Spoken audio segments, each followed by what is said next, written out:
네, 안녕하세요. 차탄수입니다. 자, 여러분들이 노랑번투법 통과가 돼서 걱정하시는 분들 굉장히 많은 것 같아요. 이거 우리나라 기업들 다 떠나는 거 아니냐? 이제 해외 자본이 안 들어온다. 이런 얘기를 굉장히 많은데, 제가 여러분들 정말 정치적으로, 제가 중립적으로 말씀을 드리지만, 이러한 문제들이 단기적인 영향을 끼치진 않아요. 그러니까 단기적으로 증시에 부정적인 모멘텀을 만들어낼 수는 있으나 결과적으로 어떻게? 결과적으로 기업의 현재 조방원이나 증시 펀더멘털 자체가 나쁘지가 않기 때문에 지수 조정이 나왔을 때는 기회로 볼 수가 있거든요. 야, 아니 너는 나라가 어떻게 돼 상관없는 거야? 기업이 뭐 망해도 상관없는 거야? 그렇게 얘기하실 수 있는데요. 여러분들 이거 우리나라 지금 기업들이 공급망이나 이러한 부분들이 어떻게 돼 있죠? 해외로 다 나가 있나요? 해외로 현재?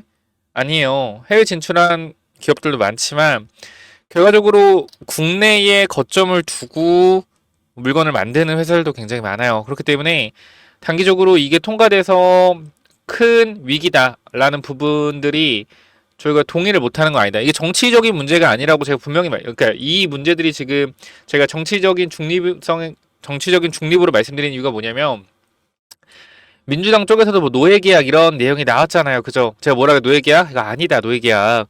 좀 중립적으로 보고 판단해 봐라. 이거 오히려 우리가 기회다라고 말씀을 드렸고 주가 많이 올라갔죠. 두산 같은 경우도.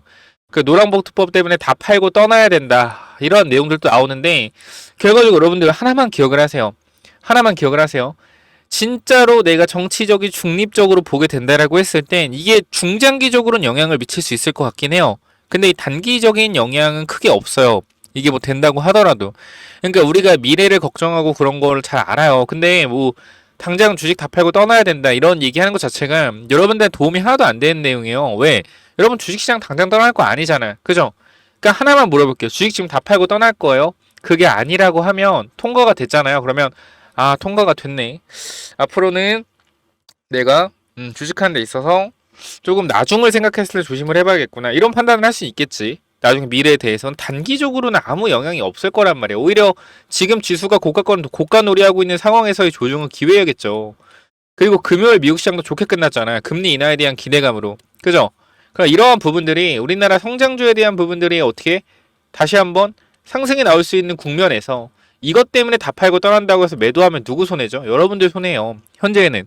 그러니까 이런 게 법으로 이제 제도화되면서 영향을 끼치는 데까지는 1년, 2년, 3년, 4년의 시간이 걸릴 거예요.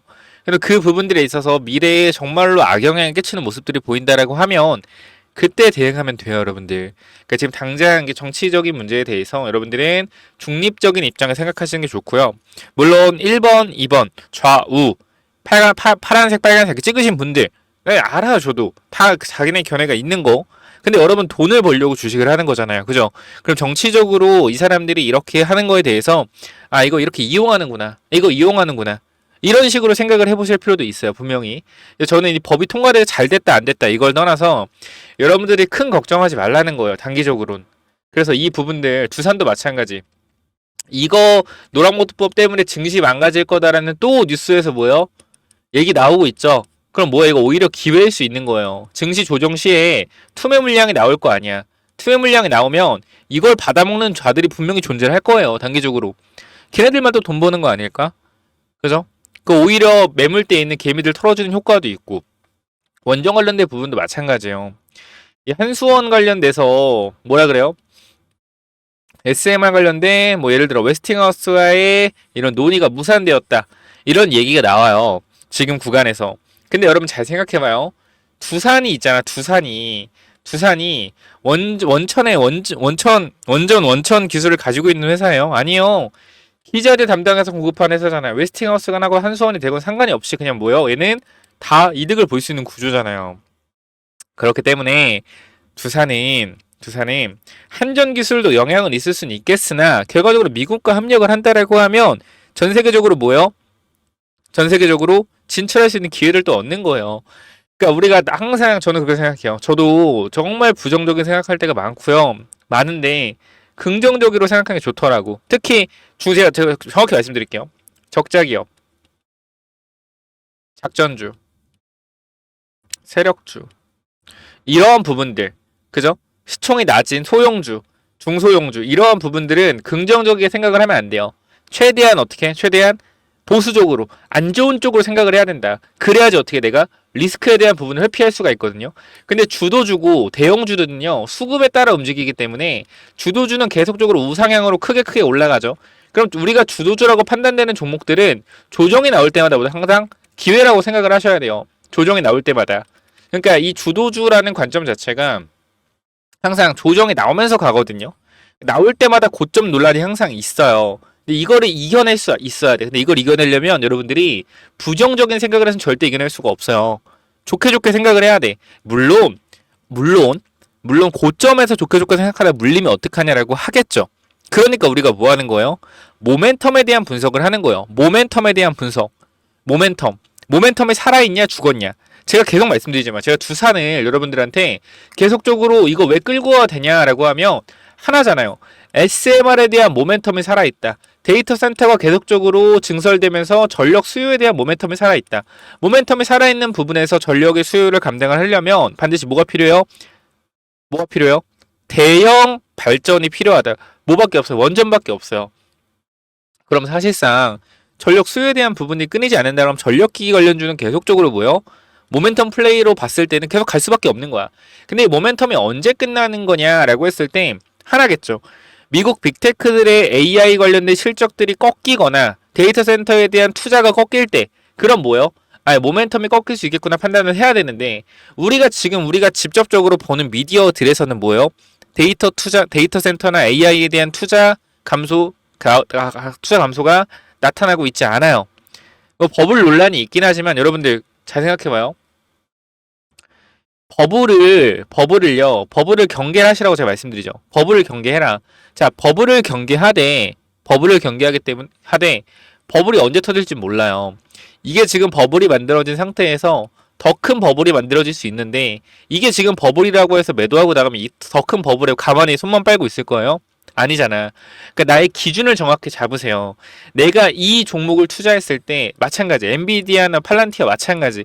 이 종목을 투자했을 때 내가 감내할 수 있는 가격이 있을 거 아니야. 뭐 150달러에 샀다 그러면 나는 그래도 100달러까지 마이너스 30%까지 내가 감내해 볼래. 여기까지는. 그러니까 100달러까지 조정이 나오도 기다리는 거예요. 감내하는 거야. 거기까지는. 그걸 100달러 깰 때 나는 버블이라고 생각했으니 이제 버블이 깨지는 거나 팔면 되는 거고. 여론에 휘둘리지 마세요, 여러분들. 항상 여러분들의 기준을 세우고요. 내 기준의 가격을 놔두고 거기가 깨졌을 때 대응을 하시면 돼요. 근데 그 기준이 뭐 지금이 62,000원인데 62,100원이 되면 안 되겠죠. 기준에 대한 폭을 최대한 넓히시고요. 제가 여러분들 기준에 대한 폭을 넓힌 상태에서 어떻게 해요? 분할로 대응을 하잖아요. 그러니까 이 대형주가 크게 조정을 받을 때 많이 조정 30% 조정받는 주도주가 이 정도 조정받는단 말이에요. 그러면 우리가 올라갈 때 좀 팔고 내려왔을 때 분할로 사면 이 30% 40% 바운더리 안에서 계속 매도를 할 수 있단 말이에요. 무슨 말인지 알겠어요? 근데 이 말을 좀 여러분께 해드리고 싶어요. 그래서 오늘 제가 아침에 같은 경우 두산이 뭐 앞으로 어떻게 될 거다 이런 부분보다는 주식 투자의 기본적인 마인드를 조금 잘 새기시길 바랍니다. 여론에 휘둘리지 마시고요.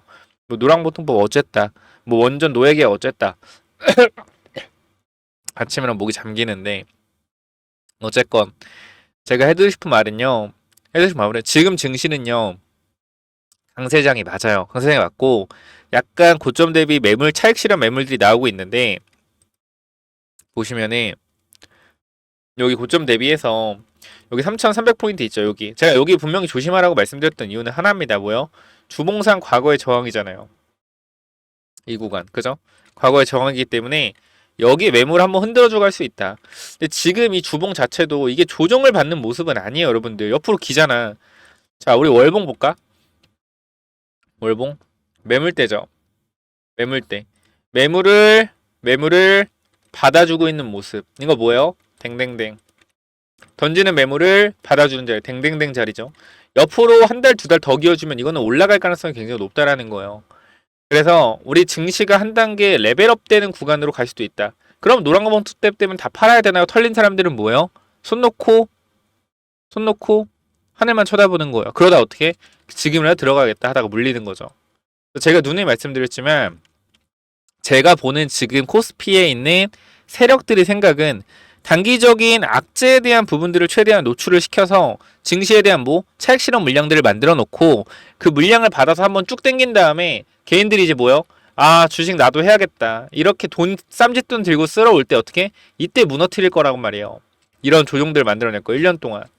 그래서 1년 반 동안. 그래서 이러한 부분들이 항상 지금 당장에 나오는 게 아니라 전 지금이 여러분들 이러한 구간일 수 있다라고 생각을 하거든요. 그러니까 이 파동에 대한 부분들, 앞으로 6개월 정도 더 갈 수 있는 파동들, 금리 인하에 대한 부분들, 이러한 부분들이 나오면서 물론 그건 있을 수 있어요. 이게 이렇게 주가가 올라가다가 단기적으로 금리 인하가 시작하게 되면 순간적인 충격을 받고 올라갈 수 있어요. 그러니까 금리 인하가 되면 무조건 우리가 오를 거라고 생각을 하지만 금리 인하에 대한 기대감으로 만약 증시가 먼저 올라가면 금리 인하가 딱 시작되는 시점에 밀렸다 갈 수 있다라는 거예요. 그래서 이런 것까지 우리가 항상 시나리오를 짜고 대응을 해야 된다. 이 말씀까지 드리고요. 조급하게 생각하지 마세요. 천천히 생각하시면 돼요. 증시 한 번에 안 무너져요. 한 번에 안 무너져요. 지금처럼 계속적으로 미국 시장도 마찬가지. 잘 생각해 보셔야 되는 게 우리가 미국 주식 같은 경우도 자, 해외 지수 차트. 자, 나스닥 같은 경우도 자, 먼저 보기. 다우는 지금 신고가 찍었죠. 다우 같은 경우는 다우가 뭐가 들어있어요? 경기 방어주가 많이 들어가 있죠. 거기로 바이오도 많이 들어가 있죠. 바이오 종목 주목을 하셔야겠죠. 자, 나스닥 보면 우리가 급락 굉장히 큰 급락이 나오고 여기서부터 어떻게 했어요? 이렇게 올라갔잖아. 저도 이렇게까지 반등할 줄 몰라서 너무 세죠. 이렇게 올라갔잖아요. 그러면 이것 자체가 무엇이냐? 증시가 결과적으로 이렇게 순간적으로 밀렸던 구간들은 굉장히 많습니다. 여러분들이 아셔야 되는 게 고점 대비해서 마이너스 8%, 고점 대비해서 마이너스 15%, 고점 대비해서 마이너스 7%, 고점 대비해서 마이너스 25%. 증시가 이 정도 밀렸던 경우는 많아요. 근데 이 밀렸던 구간들을 벗기고 이제 올라가는 거잖아. 그죠? 그러면 사람들은 내려왔을 때 어떻게 생각할까요? 위기라 생각할까? 내려왔을 때? 이때처럼 올라갈 거라 생각하는 반발 매수가 또 들어올 거란 말이에요. 그죠? 그리고 이거는 완전 장기 이평선 깨면서 내려갔기 때문에 이거 완전 끝났다라고 판단되는 자리였어요. 솔직하게 저거 봐도 정말 위험한 자리. 근데 이거 그냥 말아 올렸잖아. 뭐요? 털었다라는 거예요. 제가 봤을 때. 그래서 일단 고점이 어딘지 모르겠지만 지금 버블이라고 하더라도 일단 버블을 경계는 하세요. 버블일 수도 있다. 그럼 나 어디서 팔아야지. 근데 버블을 경계하되 반대로 지금 버블인 시간을 즐겨야 됩니다. 그래야 돈 벌 수 있어요. 그래서 올라갈 때 두산도 마찬가지. 이것도 지금 시총 보면 많이 올라갔어요. 가치대 많이 올라갔다. 이것도 버블이라 할 수 있겠지. 근데 뭐요? 지금은 전력 수요에 대한 부분들이 계속적으로 증가하고 있는 추세이기 때문에 계속적으로 가격 상승에 대한 부분들이 만들어질 수 있다. 그래서 우리가 생각한 것보다 더 많이 올라갈 수 있다는 거야. 그럼에도 불구하고 비중을 조절하면서 가야 되는 건 뭐다? 이게 몸의 습관을 만들어야 된다는 거예요. 내려올 때는 비중을 확대해서 평단을 낮추고 반등할 때 비중을 덜어내고 또 계속 올라갈 때는 비중을 덜어내면서 수익 실현을 하는. 근데 여러분들 알아요. 이렇게 하면 큰 돈 못 번다는 거 알아. 많은데 얘기하잖아. 이걸 무조건 저가에 버텨서 끝까지 끌고 가야 큰 돈은 번다. 그런 얘기들 많이 하세요. 근데 이게 또 반대로 생각하면 뭐냐면 그렇게 돈을 벌어본 사람들이 많이 없어요. 내가 저점 잡아서 끝까지 가서 팔고 나온 사람 생각보다 많이 없다. 사람이 욕심이라는 거기 때문에 욕심이 많아서 저점을 잡고 계속해서 끌고 올라가는 과정에서 불타기 하는 사람도 굉장히 많고 평단 올라가는 사람도 그냥 사놓고 가만히 있고 그 위에서 파는 사람 거의 없다. 근데 그런 사람들의 성공 사례가 나오는 이유가 뭐냐면 그렇게 해서 실패한 사람들은 나오지 않기 때문이에요. 미디어에 말씀 드렸잖아. 레버리지가 계속적으로 유튜브나 이런 데 레버리지 써야 된다. 부동산도 빚내서로 투자해야 된다. 뭐 1억을 모으면 그때부터 레버리지 효과로 뭐가 생긴다. 여러분들 잘 생각해 보세요. 레버리지로 성공한 사람들이 뭐하든 계속 미디어에 나오는 거예요. 레버리지로 실패한 사람이 얼마나 많은데. 옛날 코로나 때 못 봤어요?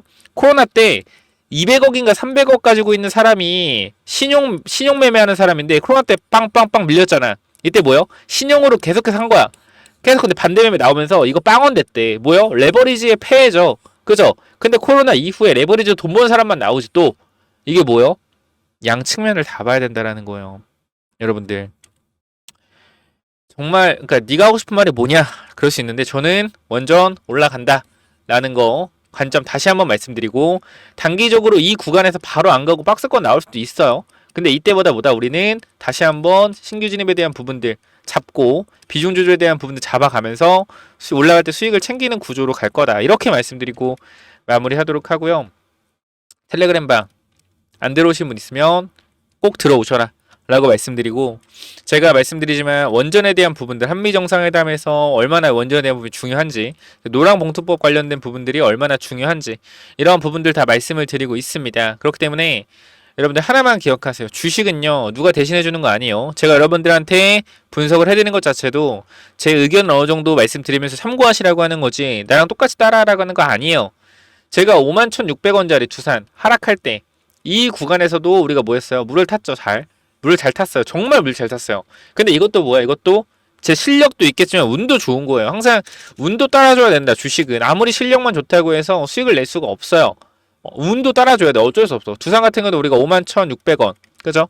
51,600원에 이렇게 8월 20일에 평당 51,000원 맞춰놨다. 이 부분들도 그거죠. 뭐요? 운이 좋았던 부분들도 있어요. 이거 어떻게 거의 최저점이잖아, 사실. 왜냐면 우리가 이 전체로 보더라도 분봉상 이렇게 빠지는 칼날에서 51,100원이 최저가인데 이 51,600원 뭐요? 이 미쳤죠. 완전 그냥 최저가란 말이야. 이 구간. 여기 잡았잖아. 거의 말도 안 되는 가격에. 그러니까 이것도 운이 좋았던 거야. 우리가 여기서 잡을 수도 있었어요. 저 같은 원래 저였으면 여기 넘어가주는 구간 53,000원 여기 잡았을 수도 있어요. 아니면 너무 안전하게 한다라고 했으면 지지 나오는 거 확인하고 여기서 들어갈 수도 있고 56,000원에. 근데 제가 51,500원 들어갔던 건 뭐예요? 계속해서 똑같은 악재로 계속해서 밀어내는 게 이상하다라고 생각을 한 거예요. 그렇기 때문에 5만원 구간 라운드 피겨 근처기도 하고 5만원까지는 안 내려올 수 있겠다 해서 51,600원에 매수했고, 여러분들한테 텔레그램만 공유해드려서 여러분들이 저가 잘 잡으신 거고요. 그래서 여러분들의 판단도 좋았던 거, 제 판단도 좋았던 건데 제 판단이 무조건 정답이라는 게 아닙니다. 그래서 요거 좀 경계하시면서 따라오시면 좋을 것 같고, 일단 텔레그램 방에 지금 7,400분 정도 있어요. 제가 또 확인해서 50분 100분 또 확인해서 받을 거니까 여러분들이 010-9201-6329 이쪽으로 두산 남기시면 여러분들 입장 도와드릴 겁니다. 그렇게 되면 이 부분 반드시 확인하셔서 텔레그램방 영상 설명창에 링크 있거든요. 링크 있으니까 이쪽으로 두산 남기셔서 들어오시면 되고, 당연히 무료니까 꼭 들어오시기 바랍니다. 여기까지 하고 마무리하도록 하고요. 위쪽 번호 010-9201-6329 두산 남기시면 입장 될 거고, 앞으로 이번 주 굉장히 중요할 것 같습니다. 잘 같이 한번 대응해보면 좋겠고요. 그 다음 10월에 있는 이 스페이스 X 관련된 우주항공 이벤트, 이것까지 주목을 해보시기 바라고, 금요일에 우주항공주가 좀 올랐죠. 그래서 요거 한번 여러분들 판단 한번 해보시기 바랍니다. 그래서 요거 우주항공 관련된 히든 종목, 이거는 또 뭐냐면요. 자, 스펙스 X 관련 주고 2025년 흑자 전환을 한 회사기 때문에 앞으로 뭐요? 앞으로 실적에 대한 부분들이 적자에서 흑자로 전환되는 기업이고, 우리가 지금 날짜가 8월 10일이거든요. 10월에 이벤트가 있습니다. 우주항공 관련된 이벤트들이 몇 가지 있기 때문에 우리가 단기적으로 한 달에서 두 달 정도 딱 매집을 하고 넘어갈 종목이에요. 그냥 간단하게만 말씀을 드리겠습니다. 최근 이 비중, 사업 비중을 보면 위성 사업 관련된 부분들이 어떻게 비중을 보시면은 매출이 23년도 85%, 24년도 91%, 25년도 94%, 즉 위성 사업에 대한 비중이 계속적으로 확대되고 있고 전문적인 위성 사업으로 진행을 하고 있다. 자, 그런데 중요한 건 뭐냐면 이번 분기를 보시게 되면 뭐 했어요? 흑자 전환을 했다라는 겁니다. 자, 간단하게만 보여드리면, 자, 요 그림을 잠깐만 보실게요. 자, 우리가 밑에 구간 잠깐만 보게 되면 우리가 이번에 흑자 전환을 했다라는 거예요. 그죠? 이 영업이익에 대해서 흑자 전환이 되었다. 그렇기 때문에 앞으로 본격적인 성장 궤도에 올라갔다라고 보시면 될 것 같고요. 제가 이 종목에 대해서 잠깐만 좀 말씀을 드리도록 할게요. 이 구간에서 엄청난 거래량이 들어오면서 주가가 단기적으로 3배 정도 올랐습니다. 3배 정도 오른 이후에 계속적으로 1년, 2년 동안 하락을 하고 최근에 작년부터 다시 한번 거래량이 들어와서 올라온 상태예요. 그리고 이 구간에서 박스권이 계속적으로 이어지고 있는데 여러분들이 이 흐름이 왜 좋은 흐름인지 모를까봐 제가 주봉의 흐름도 하나 가지고 왔습니다. 자, 보시게 되면은 현 구간에서 잘 보셔야 돼요. 자, 고점을 찍고 주가가 내려온 상태에서 하락하는 흐름을 돌렸죠. 돌린 상태에서 뭐예요? 이게 박스권이잖아. 박스권인데 저점을 높이는 박스권이란 말이에요. 그러면서 이 구간에서 뭐예요? 흑자 전환. 중요한 사실은 이때도 적자였고 이때도 적자고 적자입니다. 근데 흑자 전환에 성공을 했는데도 불구하고 주가는 어디? 아직도 이 박스권에서 중심의 위치가 되고 있다. 자, 근데 저점을 계속적으로 높이고 있는 구간이기 때문에 매수 타이밍은 이 사이 구간밖에 없습니다. 그래서 이 구간까지 우리가 단기적으로 모으고 우리가 전고점 구간 넘어가는 이 자리와 이 자리에서 분할 익절하고 슈팅할 때 나온 물량 전부 다 쳐내는 방식으로 들어갈 거예요. 그래서 이 부분들까지 여러분들이 이 종목 스페이스 X 관련주 관심 있다 라고 하시면 위쪽에 번호 010-9201-6329 이쪽으로 X라고 X 또는 우주라고 두 글자만 남겨주시면 제가 요거 무료로 보내드릴 테니까 꼭 체크 한번 해보시기 바랍니다. 자, 위쪽 번호 010-9201-6329 이쪽으로 우주라고 남기시면 제가 요거 보내드리도록 할게요. 여기까지 하고 마무리하겠습니다. 감사합니다.